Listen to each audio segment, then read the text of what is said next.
Di tengah masyarakat yang beragam, layanan sosial tidak hanya membutuhkan bantuan materi, tetapi juga komunikasi yang penuh empati dan penghormatan terhadap perbedaan. Namun, bagaimana jika perbedaan keyakinan justru menimbulkan ketegangan dalam pelayanan sosial?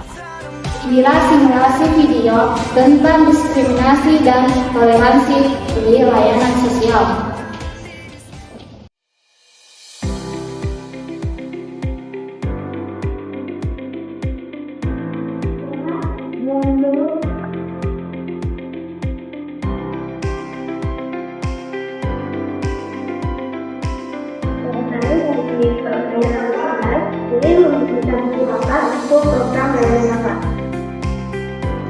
Kami ada beberapa program pendampingan sosial dan konseling komunitas yang bisa membantu Bapak.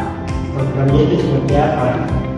Jadi Pak, ada program diskusi kelompok dan kegiatan sosial bersama masyarakat dari berbagai latar belakang agama. Berbagai agama? Iya Pak, supaya peserta itu bisa saling mendukung dan belajar menghargai perbedaan. Maaf Bu, saya kurang cocok di program seperti itu. Boleh tahu alasannya apa Pak? Saya takut menilai dalam program itu bertentangan dengan agama saya. Mungkin programnya bisa dijelaskan lebih dulu. Saya cukup merasa kegiatan seperti itu sebetulnya tidak saya agama saja.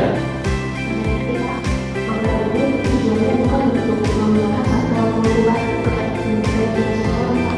Tapi saya tetap kurang nyaman kalau harus bercampuran dengan orang yang berbeda keyakinan.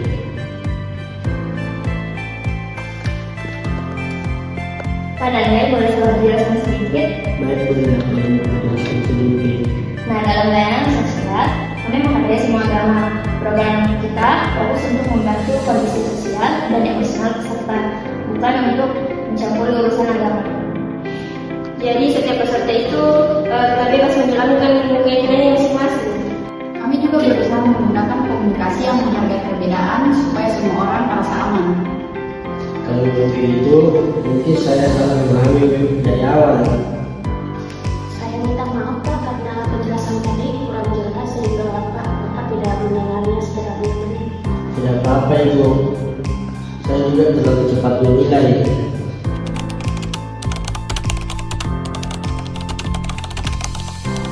Setelah menikmati kasus tersebut, apa gambaran utama yang muncul dalam komunitas agama di layanan sosial? Saya merasa tidak nyaman karena takut program yang diberikan kepada saya bertentangan dengan keyakinan agama saya. Sedangkan dari sisi pekerja sosial, tantangannya adalah bagaimana tetap memberikan pelayanan tanpa menyinggung kepercayaannya klien. Perbedaan keyakinan itu akhirnya memicu prasangka dan membuat komunikasi menjadi lebih tegang.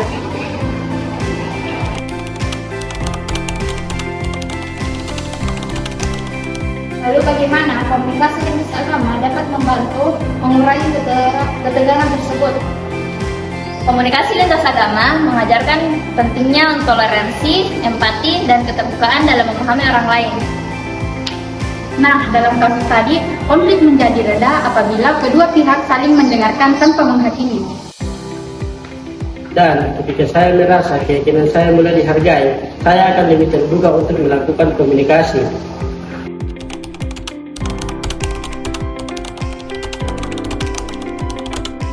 Apa yang dapat dilakukan untuk menciptakan komunikasi yang inklusif dan toleran?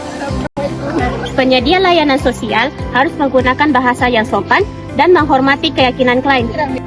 Selain itu, penting untuk menciptakan suasana dialog yang aman dan nyaman bagi semua pihak. Dengan sikap saling menghormati, pelayanan sosial dapat berjalan dengan lebih harmonis tanpa diskriminasi.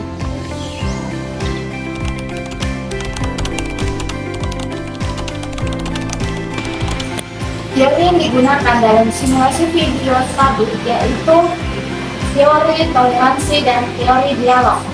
Teori dialog bisa dilihat dari kedua belah pihak yang saling mendengarkan dan menghargai perbedaan. Sedangkan teori toleransi bisa dilihat dari teks sosial tetap memberikan penjelasan kepada klien tanpa memaksakan pendapat agamanya sendiri kepada klien. Dengan demikian, dengan adanya komunikasi yang baik, konflik dapat diselesaikan dengan damai.